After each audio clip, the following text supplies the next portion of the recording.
Fala galera que já é inscrita no Pautas e Táticas, ou você que vai se inscrever assim que o vídeo acabar. Início de ano e já começam os campeonatos estaduais, competições que perderam muita importância ao longo dos anos, especialmente para os gigantes do futebol brasileiro, mas que ainda alimentam grandes memórias de finais entre os rivais locais, além de simbolizarem a tradição das raízes do futebol brasileiro. Mas o vídeo de hoje é para falar sobre outros tipos de rivalidades, aquelas que são alimentadas entre clubes de estados diferentes, seja por grandes duelos de mata-mata nacionais ou continentais, pelas disputas por títulos do Campeonato Brasileiro de pontos corridos, pela proximidade dos estados, que acabam fazendo torcedores coexistirem nos mesmos lugares, ou por qualquer outro fator que acaba fazendo os confrontos entre esses clubes se tornarem enormes. Vamos aqui listar quais são, na minha opinião, os 10 maiores clássicos interestaduais do Brasil, beleza?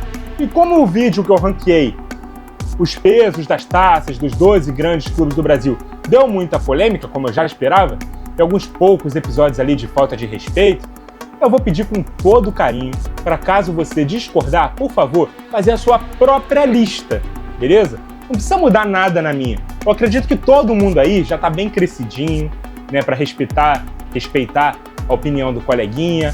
E se não gosta do meu trabalho, é só parar de consumir. É muito chato ver gente que claramente não tem apreço pelo que tá assistindo, vir criticar ou até ofender quem faz o conteúdo. Não culpa a janela pela vista, não. Sai da frente da janela, vai procurar o que te agrade, beleza?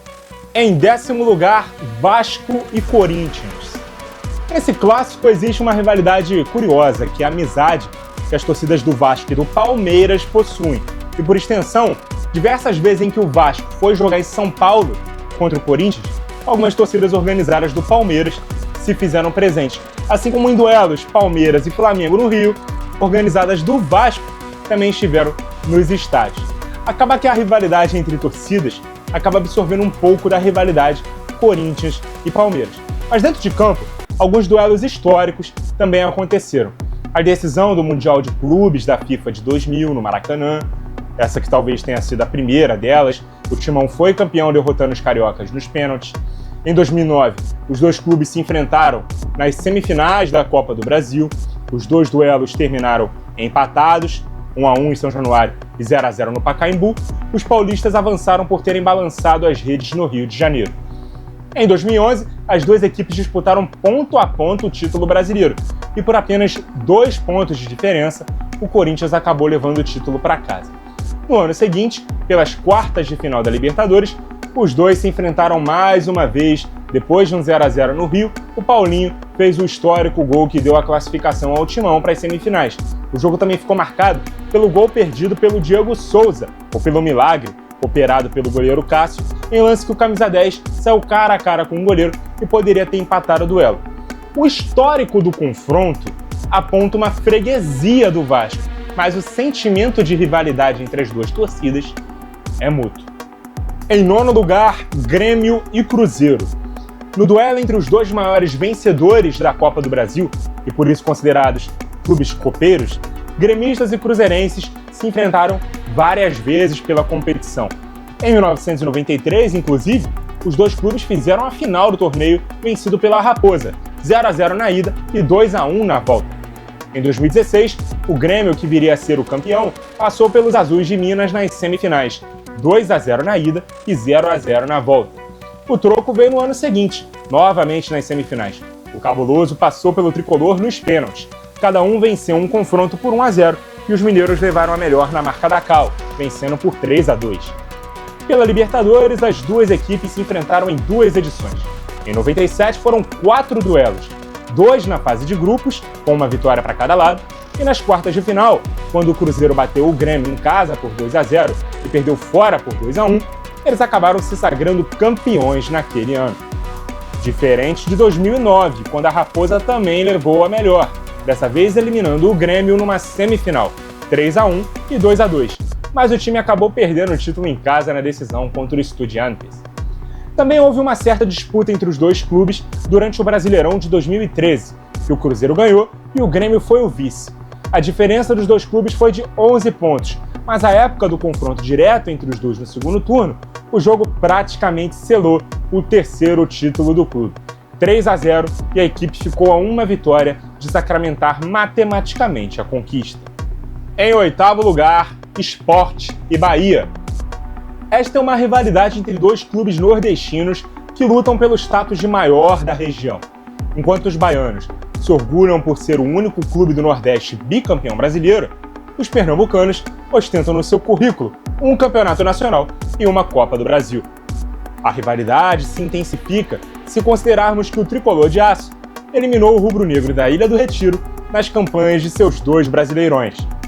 Em 59, nas quartas de final da Taça Brasil, o Bahia venceu o primeiro jogo por 3-2, o Sport deu troco na volta goleando por 6-0, mas o regulamento da competição previa um jogo de desempate em caso de duas igualdades ou uma vitória para cada lado. No tira-teima, deu Bahia por 2-0. Já em 88, pela Copa União, o campeonato brasileiro da época, os dois times se enfrentaram novamente nas quartas de final. Lembrando que o Sport tinha erguido o polêmico título de 87, que até hoje levanta debate sobre quem venceu, o Leão ou o Flamengo. Portanto, o Sport ainda era o atual campeão brasileiro. No duelo entre os nordestinos, 2 empates, 1-1 e 0-0. O Bahia acabou se classificando por ter feito melhor campanha. O tricolor também levou a melhor em ambas as finais que as duas equipes disputaram pela Copa do Nordeste. Em 2001, confronto único e vitória do tricolor por 3-1. Em 2017, empate em Recife por 1-1 e triunfo em Salvador por 1-0.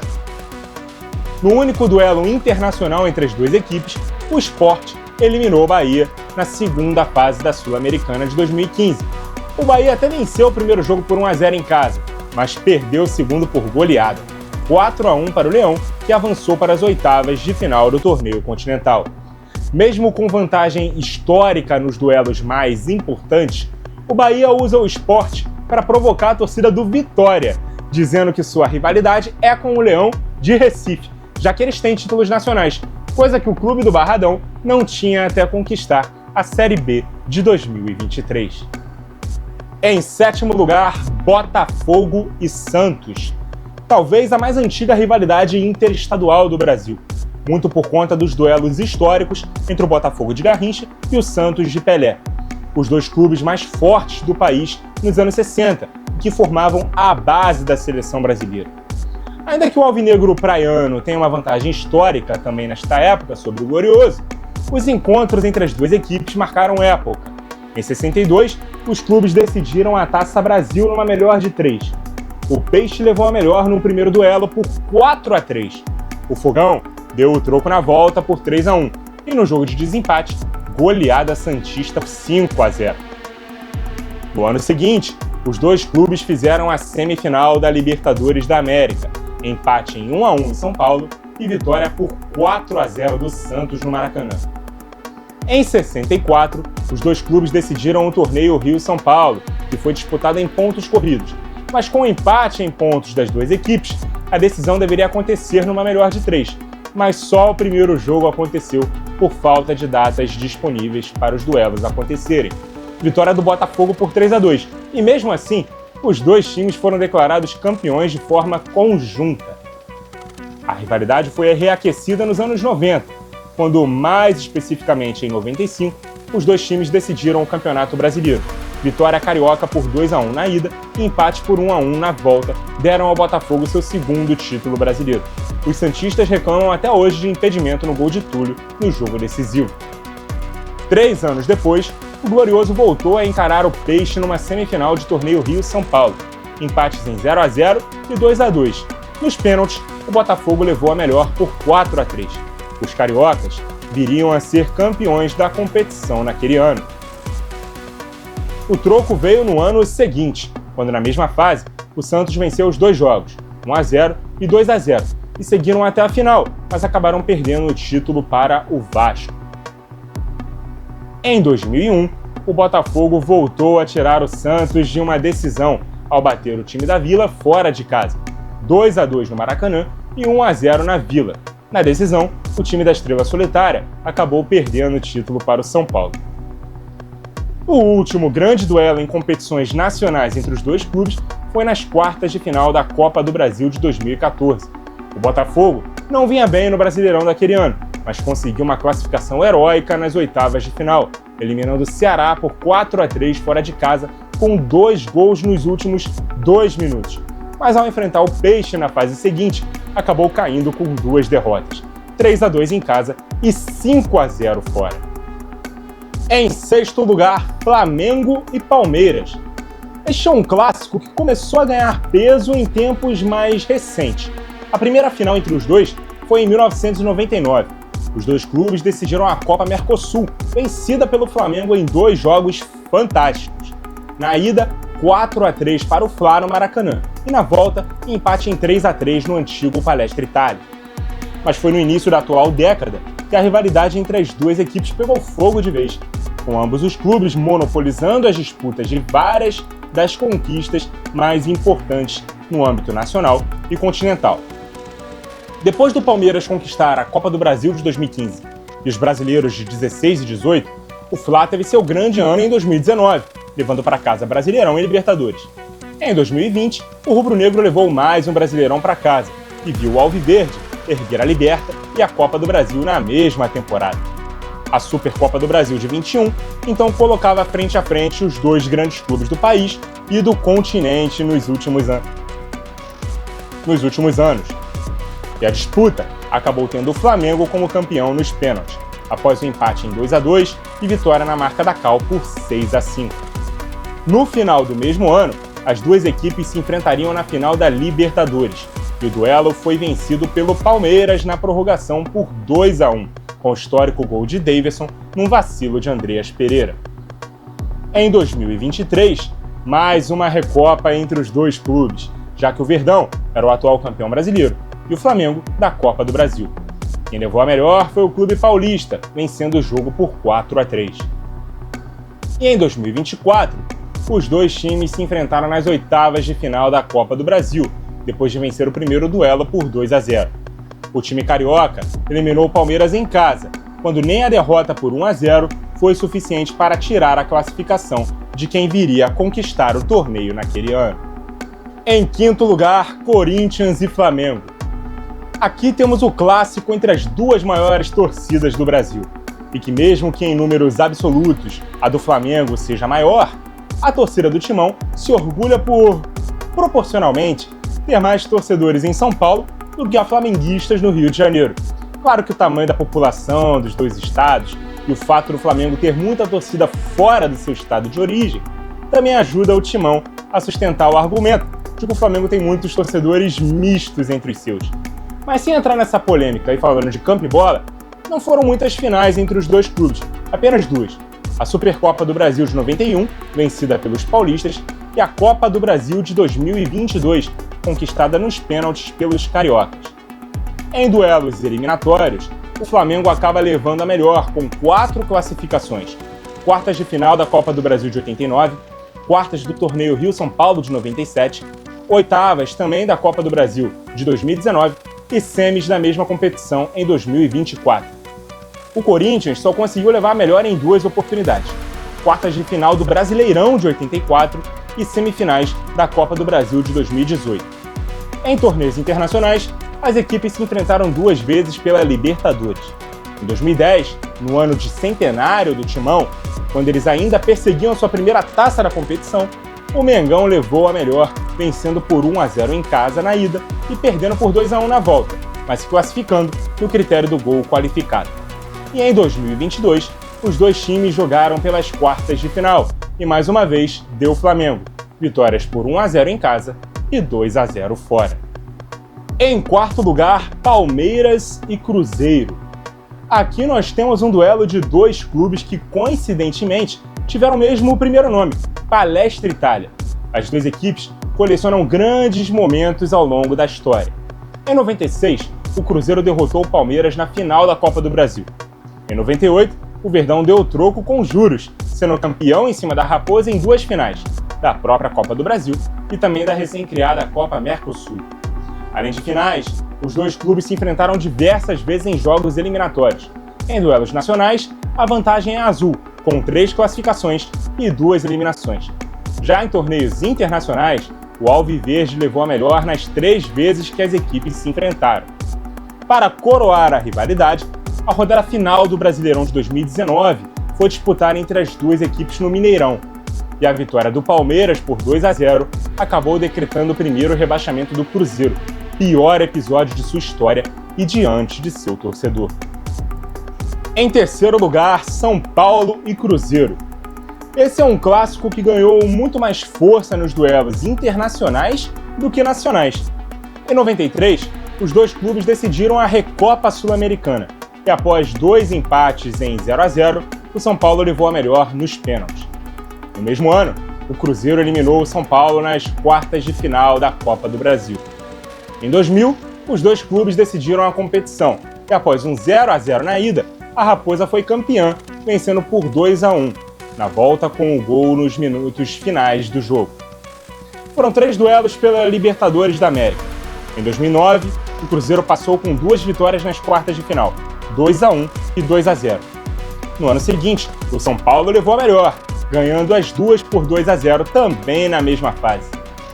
Em 2015, nova classificação da Raposa, dessa vez nos pênaltis, e nas oitavas de final, cada um venceu um jogo por 1-0, e os mineiros venceram o confronto por 4-3.